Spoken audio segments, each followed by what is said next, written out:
Right now? Yeah, we're in. Oh. I was like... Hello, everybody. We're so excited to be here. We're live. Hopefully the sound is all good. I'm going to make sure that my thing is on. While Chloe's... I'm caught very off guard. I didn't realise we were going live right now. We're in. We're on it and we're in it. And there you are. So you're checking. There's a nice delay on my Facebook one. So the reason... Yeah, so the reason I wanted to do a live with you today was, we've both got books out, and our I keep saying your podcast went to number one. My podcast. Your podcast went to number one. I know, and ever since it went to number one, James has been like, I can't believe our podcast went to number one. I'm like, wait, hang on, what? You're my guest. Elite guest, I would say. Elite. So the podcast was really exciting because we talked talked a lot about. We're actually doing an Instagram live and Facebook live at the same time here. Yeah. But on our kind of podcast, we talked all about health, fitness, our views on celebrities promoting fitness regimes and stuff like that. And now is the time where everyone's got kind of books out. Yeah. I think it's interesting because James is obviously a performance athlete, so his nutrition and his training is all geared around performing really well and recovering really well. And what I do is kind of results based, so muscle gain, fat loss, how to lose body fat, how to gain muscle mass. And so I thought it would be really good to have him as the first guest on the podcast because A, he's mega lols, in case you didn't know. And B, because I think it's a really interesting contrast what we do, and I thought it would be really good to talk to him about how he trains and his nutrition, and then kind of compare it to how I train and my nutrition. And it went really well. It's gone to number one, and I'm getting really good feedback from you guys, so thank you so much. Everybody that's rated it, subscribed, commented, sent me a DM, makes me feel really good. So thank you so much. There'll be another one next week. I think it's out on the 3rd of January. And when this video goes live on my Facebook page, which you can search, which is James Haskell, JHHF, I'll put the links for the podcast. I'll put the links because there's a reason you do the podcast, apart from the fact you wanted to hear my chat. Yeah, of course. So I wanted to do the podcast because I have a book out. It came out on the 27th. Called the Fat Loss Blitz, and essentially what it is it's 3 plans: a sedentary plan for people who are beginners, an active plan for people who like to train and know a bit about nutrition but don't have that structure to get really good results, and a gym plan for people who, like me, are in the gym 3, 4, 5 days a week lifting weights, and there is a different diet and training plan for each and every category for you to follow to get basically amazing fat loss results, which it does work. I trialed it on a lot of guinea pigs, including myself. I'm really proud of it. There's tons of recipes in there. And then James said that he would come on the podcast if he could pimp out his new book. So I can see it right there. It is there, but we're going to come on to my book later. I want to ask you something because we were talking about it today. What's the difference between your first book and this book?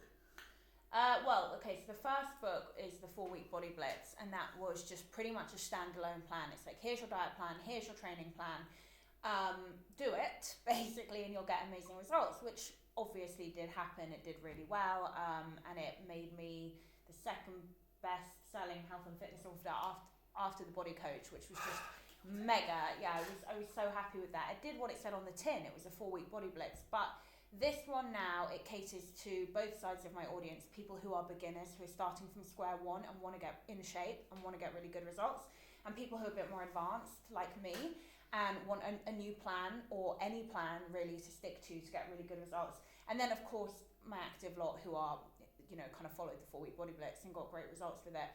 And I think they're the majority of my followers, but I wanted to cater to everybody. There's loads of new recipes. The food Bible's a lot bigger. And I think it's a lot better. I think it's a huge improvement on the 4-week body blitz. Your best ever book so far? My best plan so far, definitely. I've done a few. I had some online before the books, and I think I know a lot more now than I did last year, and certainly 5 years ago. Do you think there's a lot of people obviously trying to push books at the moment, other celebrities, in inverted commas. Obviously there's a big difference between what you do and what other people do, which is you're qualified, you're constantly trying to improve, and your book is, yes, it's to help short-term goals, but it's going to help people learn the tricks and stuff to change their body whenever they want. Yeah, we talked about this in the podcast. I think initially it's really, as a professional and someone who's been doing it for a really long time, it's a bit conflicting when you write a short turnaround body transformation plan, because we all know that this is a lifestyle, and you really have to change your life if you want to get in shape and stay in shape. But I do work very well with short turnaround body transformations. So those are kind of the books that I've written. But yeah, I think my personal opinion in terms of long-term results is that you have to work really hard to get the results in the first place, and then to take it into long-term, you have to slowly transition into very slowly balancing back out your diet and your training days and your training times, and that is how you get long-term results. I'm not a big believer in being wishy-washy from day one all the way to the end, because you're never going to get to the end. It just doesn't work like that. The body doesn't work like that. It won't happen. So the way I do it is I kind of work backwards. I'm like, get in, get the results, and then transition into lifestyle. I don't believe in like starting at square one and going straight into like, I don't think it doesn't work. You can't be wishy-washy en route to getting results. What, you mean you can't eat what you want, do what you want, and hope to get in shape? No, definitely not. But people say that. No, I think unfortunately, like the climate now in terms of health and fitness is like, we should do this in a really, happy, healthy, balanced way, which of course, that's optimal. Of course you want to do it in a happy, healthy, balanced way. But you're not going to get the end results that you want if you start off being wishy-washy, being a little bit training, a little bit of dieting. Oh, I'll just sack in the towel this weekend, it's fine. And then go back to it, and then before you know it, you're 6 months in and you don't have any results. And I wish it works like that. It would be a lot easier if it did. But I personally, in my experience, have found that that's very misguided. The best way it works is if you go in hard, get the fucking results, do it properly, and then transition out of it and slowly start to implement a less intense training regime and a more balanced diet in terms of your social life and drinking. And that's what I believe. I mean, what do you think? Yeah, I just don't think, from what I've seen, from what you do and what people do, there is an easy way about it. I think what people are getting confused about, and you'll get it all the time now, there's a lot of sensitive people out there, there's a lot of snowflakes, as they're going to call it, who will get upset. Nobody should ever tell you what you should look like. No. So no one should ever say, right, this is what my perfect dream woman looks like, and everyone should look like that, or this is what my perfect man should look like. It doesn't matter what you want to look like. Nobody should tell you what it is. However, whoever it is, unless it's, Rick Waller from was he The Voice? Not The Voice, Pop Stars or something, that massive dude. You're going to have to have discipline. You're going to have to work out. You're going to have to train, and that's what's important. And there was people trying to tell you to achieve that goal that you can do it by training, Monday to Friday, eating what you want, not counting calories, not working hard at the gym, not doing the things you need to do and making sacrifices. That's bullshit. That's never going to work. You'll get results, but you won't get the results you want. You'll never achieve your goal. You'll give up. You'll find it frustrating. You'll swap between plan A, plan B. You'll be doing CrossFit. You'll be doing this. You'll be doing Chloe's book. You're doing my book. Everything. You've got to knuckle down. You've got to make sacrifices. And the reason people aren't in shape, and by in shape I mean achieve their own personal body goal, which is low body fat, big bums, big arms, whatever your thing might be.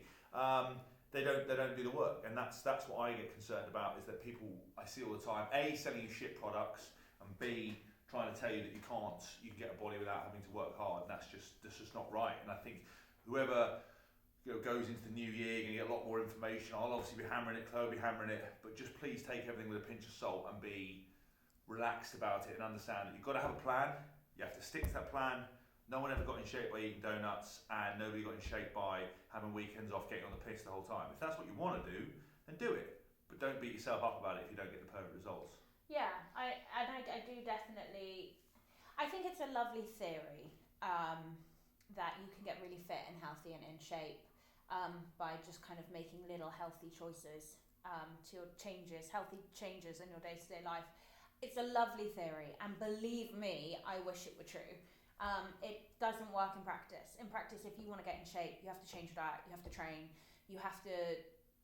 you really actually have to fucking work at it because you're trying to get a result that you don't already have. And as I said, I think then you can start to implement a bit more balance and maintain those changes or thereabout. And I think, that is, in my experience, the best way to do it. But, sometimes, I've been doing this for 7 years nearly, and it takes time to figure this stuff out. And sometimes people have actually got to go through the ringer before they get there. What would you say, putting you on the spot, to people who don't write their own books, who just lend their name to shit? Who are putting information out there that they don't believe in, don't understand, don't get the science behind it? It's tricky because I think that if there is a market for a book or supplement that a celebrity is pushing, then there's a market for it. And if people are going to buy it, then that responsibility falls on the people who are buying it, who haven't done their research and looked for qualifications or, experience in the subject. I think that, the responsibility falls to the audience. However, as a professional, I find it frustrating that some people say things and do things and write things that I know to be inaccurate. I mean, how do you find it? I just think it's a load of shit. I think. I feel like James has got a bit of a bee in his bonnet about this today. No, I just think that I wrote every one of my books myself. I didn't have a ghostwriter. I'm not qualified. I've always said I'm not qualified. All my experience comes from actually living it and doing it, working with the best people. I think when you've been a professional athlete and you're a teenager, you're qualified in a whole different spectrum. I'm the first to put my hand up and say, listen, I'm constantly learning, constantly improving. Stuff that I said when I first set up my business and my website, jameshaskell.com, is very different than I do now. Some things I look back and I cringe, but that's the whole thing about learning. Yeah. I don't think that you should buy into people that don't do what they say they're going to do. Just because a celebrity looks good doesn't mean they know what they're doing, doesn't mean that they haven't done a load of photoshopped image, they haven't gone on sort of starvation calories for kind of 2 weeks just to do a shoot. Are you talking about like the general influx of like health and fitness? Yeah, I'm just talking about. Okay. I'm just talking about that people are going to try and sell everyone the dream. Yeah. And I just think it's really important that you look into what you're buying and remember that you should have an idea of who you want to look like, but genetics, time, commitment all play a role. So if you look at a female celebrity, if you're a woman or one of Chloe's channels or mine, if you're a lad and you look at someone, you've got to be out there are limitations, and I'd like to know that I'm getting a plan that someone understands, someone's tried, someone believes in. Oh yeah. And I just think white labelling stuff is just not the way forward. And I think it's unfair to tell people that this is what you do day in, day out, when behind closed doors people don't train. They never go to the gym. They're naturally skinny. Genetics plays a massive role. Yeah. Look at the Victoria's Secrets model. They're unbelievably looking, and they all go. Excuse me. Well, they are. You can't argue with that, right? but look at their bodies on a beach when they're not training. It's not, in my opinion. Again, it's just opinion. It's not me. I don't think they train. When you ask them what they train before the Victoria's Secret show, they all come out with these weird and wonderful things that wouldn't get them in the shape they're in. And that's. I watch E-News, and have been watching E-News since I was like a teenager. And my favourite is when the Victoria's Secret fashion show rolls on, and they do look incredible. Let's be honest, they're incredible. And then they do how do you get ready for the Victoria's Secret fashion show interviews beforehand. Honestly, they are some of my favourite interviews in the world. Just because it's I just sit there and howl with laughter. But it's because genetics plays a massive role. And getting that shape is very difficult for someone. You can't make someone's legs longer. You can't make someone's, actually, way skinnier. While we're on it, for my female followers, the thigh gap is genetic. So a lot of people are like, I want a thigh gap, and I'm like, that's really misguided. It's genetic. It's to do with your bone structure. Why do you want a thigh gap? A lot of women want a thigh gap. I don't know. It's like a coveted body transformation thing. But a thigh gap is purely about your hip structure, your bone structure, and the width of it. It's not really. I just would let the thigh gap thing go. Let it go. Yeah, I mean, to be fair, I don't think any lad is ever picking up a bird where she's got a thigh gap. I don't know. There are some weird fetishes out there. Yeah, but there's weird fetishes about everything. There's niche stuff about everything, but not. I don't think I've never gone out with a girl and gone, she's got a thigh gap, or she's got a thigh gap. You dust. It's not how it's not how it works. So yeah, I don't think anyway. Okay, fine. So look, when are we going to talk about your book? Okay, well, so my book is Cooking for Fitness. It is here now. It is out in some supermarkets, out in Amazon. It's out in some bookshops. It's weird that both our books were kind of out in shops before the official launch date. Yeah, it kind of lost its. It was a bit of an anticlimax for me. It wasn't for me. I'm always excited every day that I've written another book. Considering they told me when I was at school that I wasn't going to be able to read and write properly. Yeah, but you have to admit when you're like gunning for the release date, and then 3 days before everyone's like, "I've got your book." You're like, "Oh." Yeah, but you just ignore those people. You just pretend that you didn't get it. No, then I get excited. By the way, anyone who's noticing what this black mark on my arm is, I made a fire earlier, and it's a bit charcoaly inside, and I got it, and I haven't got a tattoo or a weird smudge. I was watching the big game at Twickenham. What's the big game? Harlequins have a game this time of year at Twickenham, and they play different opposition. And this year, it's my old club Wasps. Oh. So. How was that? Who won? I don't know. It's still going on now. I don't know. Somebody will probably tell us in the score that what's going on. But when I was DJing earlier. If you follow me on Instagram at James Haskell, I did a little live DJ earlier, and quite a few people were very perturbed as to why I wasn't watching the big game. And it's like, please. Firstly, fuck off. I'll watch what I want to watch, and I don't like watching rugby in my spare time. Is this why you're in a bit of a grump tonight? Can you guys tell? James is in like a bit of a grump. No, I'm not in a grump. Just a little bit of a grump. No. Do you not find this is a lesson for more of a question for the lads out there? Don't you find it annoying when your missus says you're in something and you're not, and then she actually puts you in it?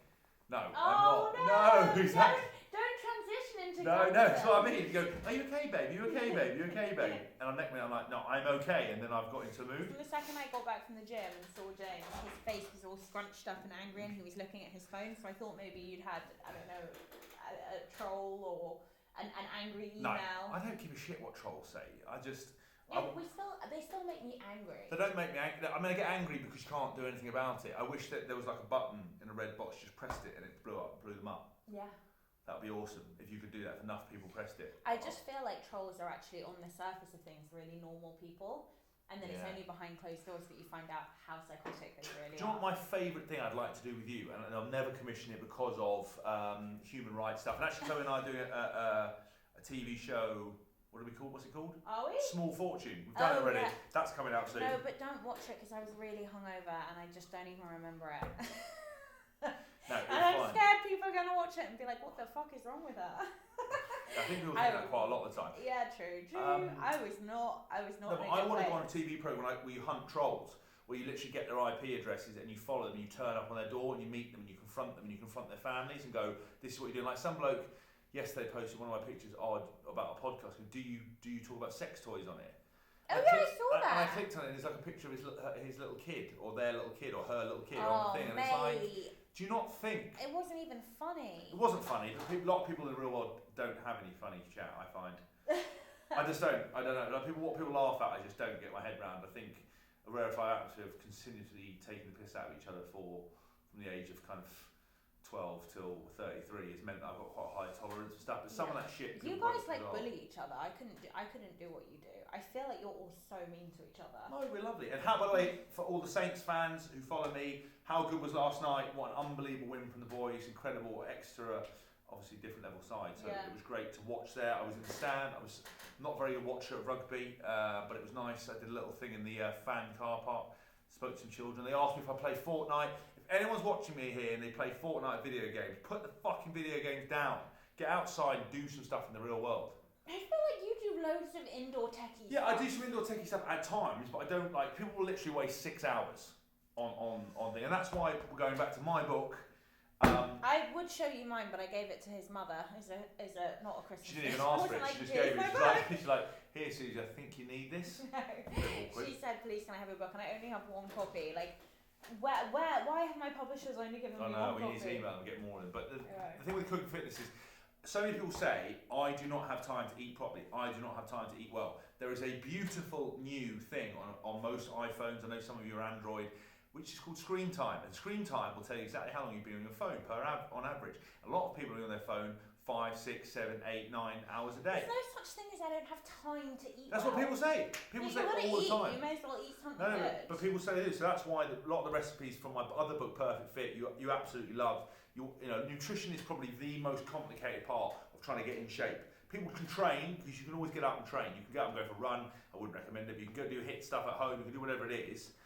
But you can't necessarily, get the nutrition right. So obviously in your book, you've got the 3 different plans, 3 different kind of training bits and pieces. In this book, teaches you how to eat for fat loss, how to eat for muscle gain, how to eat for performance. All the recipes are really simple, low and high carb. And one thing, the reason we've got low and high carb, it's not because carbs make you fat. No. It's because it's, there's two things really. It's obviously your energy source, and if you're not doing a lot of stuff and you're not expending a lot of source, you don't need to keep fueling yourself, right? So if you're doing a fat loss plan, we say eat carbs, pre or post training. That's it, depending on what you're trying to do.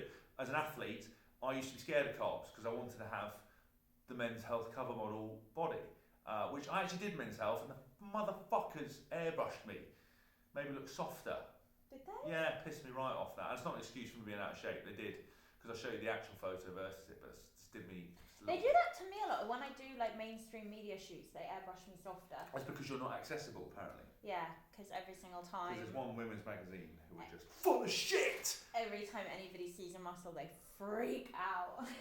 And they're Bizarre. like, no, people won't like that. I'm like, my audience are cool with it. Like, trust me, we're good. So the recipes in here are very simple for you to do with the low carb, high carb options. The other reason is that so many people demonise these things because they cut out carbs and they go, oh, I lost a load of weight. I cut out alcohol, I lost a load of weight. I cut out gluten, I lost a load of weight. And the issue is that no, all these things that have helped you lose weight are because you were eating too much of that particular thing. It's not the thing itself. So carbohydrates don't make you fat. Eating in a calorie surplus makes you fat, of which eating too many carbohydrates is one. People who cut gluten out go, oh, I've eaten gluten. No, you were eating too much fucking stuff with gluten in it. It wasn't the gluten that did it. It's the same thing with sugar. Yeah, I mean, I just will preface that with gluten-free stuff tends to be higher in a lot of stuff. No, but it doesn't matter what it could be. It could be chocolate. Whatever you cut out, you were eating too much of it in the first place. Yeah, I think essentially what James is saying is it's not about carbohydrates or fats. It's about... Or gluten, or veganism, or any of that crap. Yeah, it's about calories in versus calories out. So if you're trying to gain muscle, you need to try and be in a slight calorie surplus because your body's trying to add to itself. It's trying to gain. And two really good macros to do that with are protein and carbs, because protein is going to repair torn muscle and aid recovery, and carbohydrates are going to fuel your training and they are stored in the muscle. So if you're trying to gain muscle, those are the two things that you want to increase your calories to grow. So essentially it goes like calories are the number one thing you need to worry about, and then how you make up those calories, whether you're going low into a deficit for fat loss or high into a surplus for muscle gain. How you do that is what changes. So for example, James is a performance-based athlete, so if he needs to lose some body fat, we'll lower his fat macronutrient intake because he needs to be fueled on protein and carbohydrates most of the time, right? Otherwise he won't be able to drop my calories from somewhere. Yeah, he won't be able to train properly, he won't be able to recover properly. So if we pull from his fats, then he'll probably notice it less, he'll get a drop in calories, and he'll probably reduce his body fat. For me, because I'm not a performance athlete, although I do train every day, it's a lot easier for me to pull from my carbohydrate intake, and I tend to have a higher protein and fat, with obviously a lot of fibre in the form of vegetables, and then I carb cycle. And those of you who've bought the fat loss flicks will see that they're two.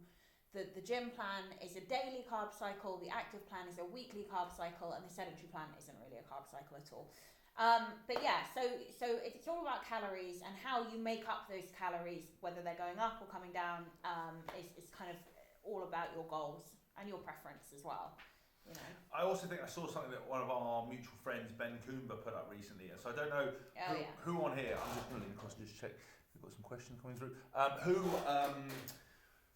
Who's feeling pretty who's feeling fat, bloated, out of shape, and they've stepped on the scales today, and obviously, we've still got New Year's to come, so there's no point trying to start anything. If you're going to go on the piss, you might as well relax and start again on the first. I disagree with that philosophy, but continue. Well, I just think, look, there's a lot of people work just think you can. I mean, look, you and I are training through it, so that's for me. But I think for the average person who's about to embark on a plan, the worst thing someone can do is stop and start. No, and I think Ben Coomer said in his thing, you can head over to his Instagram, that if you're feeling bloated or you put on weight on the scale, it's so many reasons. You haven't actually gained a lot of fat. It could be sodium.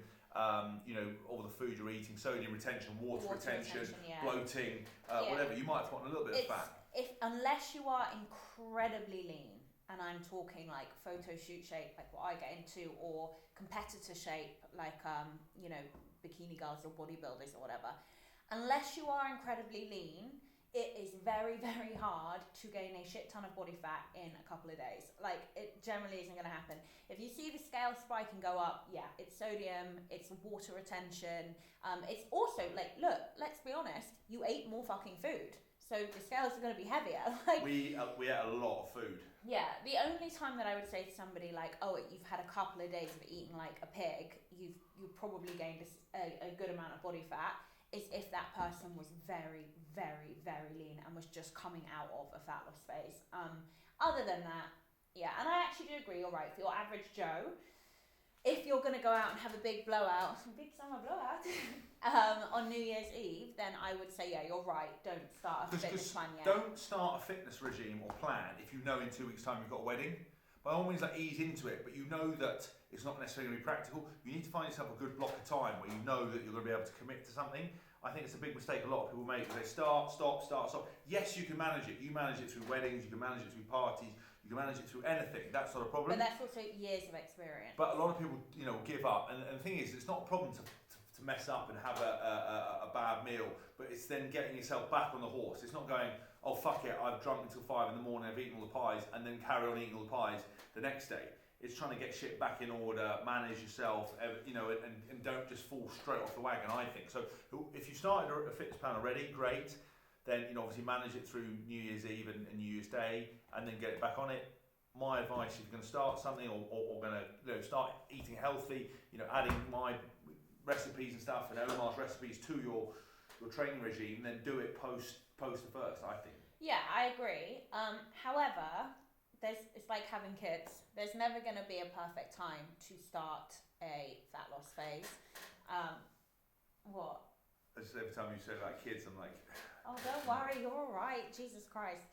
We just got married and now James is like permanently paranoid that I'm going to turn around and be like, I want to have a baby. I'm like, I'm not there yet. So I'm like, I want to have a Lamborghini, so... He makes it the same joke. Every time. We're going back on Loose Women, actually, in January. So I made that joke on there next time, and now I've got, I don't know what I'm going to say, room full of angry women. They're not angry at all. Wow. They're like happy and excited. Don't be a dick. Fucking hell. Right, what was I saying? I can't remember. Oh yeah, there will never be a perfect time to start one. You'll have a birthday, you'll have a wedding, you'll have a whatever coming up. So in a way, yes, you're right. If you're about to start a fitness plan and in 2 days' time it's New Year's Eve, okay, fine, fair enough. That's obvious. It's not the best time to start. But generally speaking, there's never going to be a good time. You have to learn how to either say no to certain things or structure not cheat days. I do not believe in cheat days, and neither should you.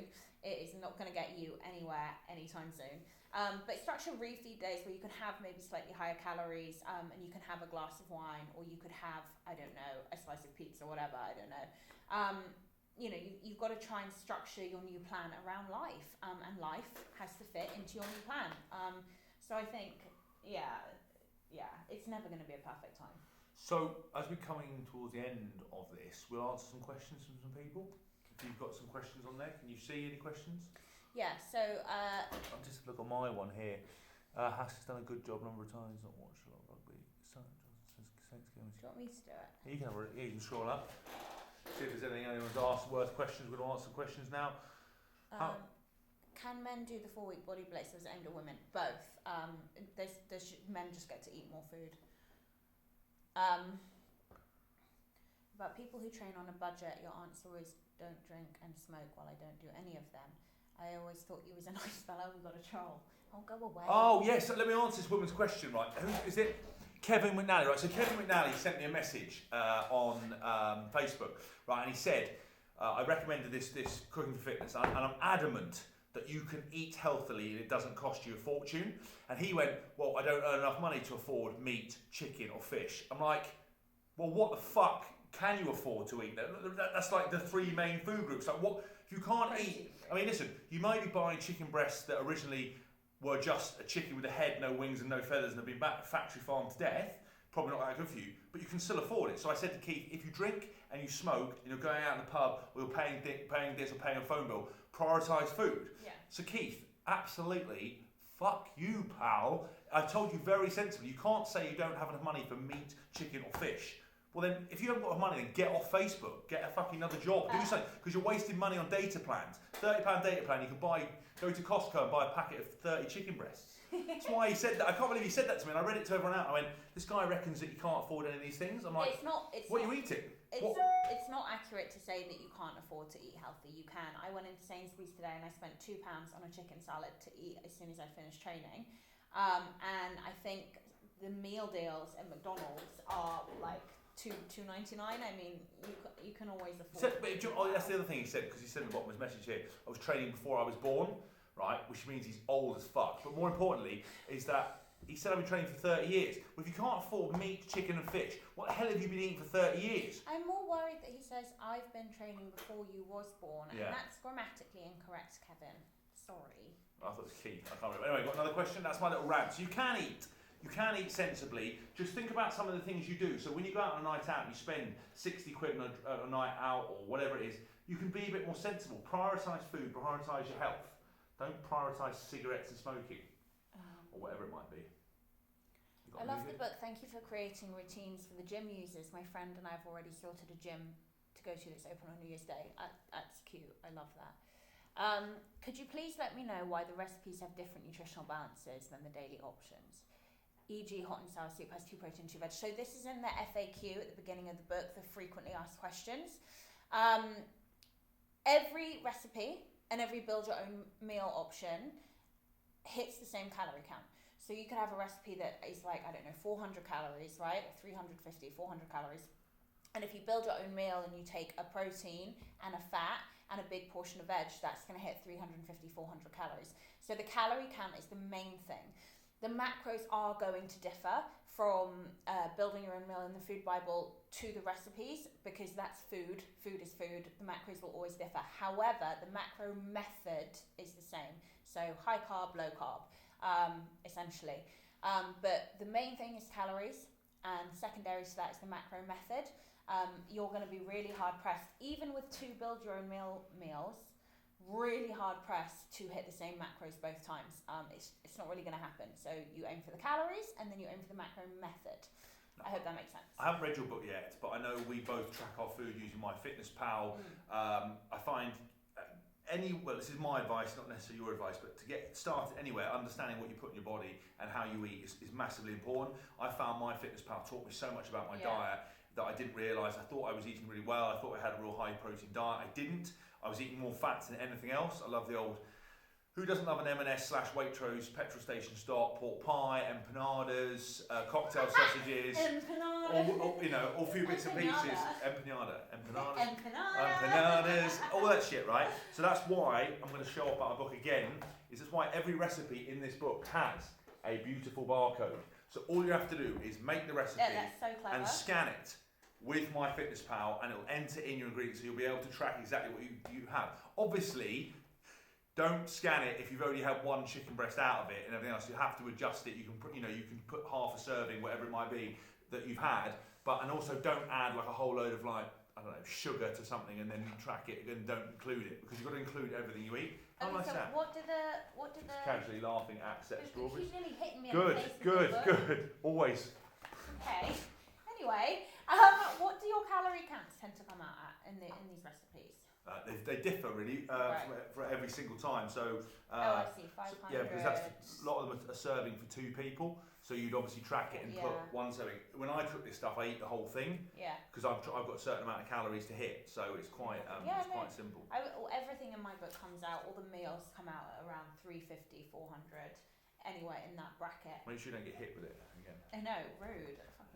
Any other questions before we finish off? I'm kind of really hungry and I quite want to eat. All right. I'm like, what time is it? It's 5:30. All right. Like, it's the kind of chat we have. Can we cook some food now? She gets a bit moody when she hasn't had any food, so there's a lot of memes out there that angry women and men looking quite annoyed. I am actually hypoglycemic, so genuinely, if I don't eat. Although actually, when I'm really on my diet, I can completely kill myself of it, which is phenomenal. But recently, because I've been like this with my diet, it's just now when I get hungry, I start to get really funny. You've been very funny since the day I met you. But that's beside the point. One thing I'm going to say, which I saw, one of my guys that I look up to in the industry, he's an incredible guy called Nick Mitchell, very outspoken, owns UP Fitness. He's been around for ages. a lot of people message me, and I know they message you about health-related problems. So, I'm allergic to this. I'm medically not there. I am not in any way, shape, or form qualified to say anything. I don't know anything. I can't help you with your rehab. But I can't help you with your knee. Good for you for saying that. I have to say to people all the time, I'm not a physio and I'm not a registered dietitian, which is like basically a doctor of diet. By the way, just while we're on the subject, doctors give really bad diet advice. Just the old food pyramid. Yeah. But I'm not a registered dietitian. I'm not a physio, and I can't help someone if they're like, "What do I do? I have 7, whatever issues in their body, and I've got 2 food intolerances, and give me a plan." I'm like, you need to talk to somebody, or train with a professional. And there are too many people out there giving advice that is they're completely, including me, unqualified to give. And that's the thing. So when you ask about, I've hurt my knee, can you recommend any stuff rehab? I can't. I wouldn't dare. I don't understand what's wrong with you. I've had injuries myself. I could have exactly the same injury and not be able to tell you how best to look after it. Yeah. I don't know about illnesses, allergies. I don't know about veganism. I know what you are because you're all outspoken. You're all trying to tell me that I shouldn't eat animals. I bloody love eating animals. Obviously, if they haven't suffered. I don't think whizzing like mink through a blender or making chinchillas and shit's bad. I think, abusing something. But I saw a video from a woman, veganism, the other day, who said that all meat eaters should die. Yeah. Bit aggressive. I think but then it's like anybody who believes in a diet or even a training plan or even a hobby, sometimes some people can be very extreme about it, including meat eaters. And vegans. Just don't be extreme in anything. Just be middle of the road. Worry about yourself. Worry about sorting your rig out. Enjoy the last few days. Don't feel guilty. Smash as much as you want in the next few days and start again on the first. And it's not what you've eaten between Christmas Eve and New Year's Eve. It's what you do from New Year's Eve to next Christmas that will make the difference, I think. Yeah. Happy? Yeah. All right, love you. Be seeing you all. I'm going to end my life. Bye. End. You're still online. Yeah, well, end it. Do us a dance.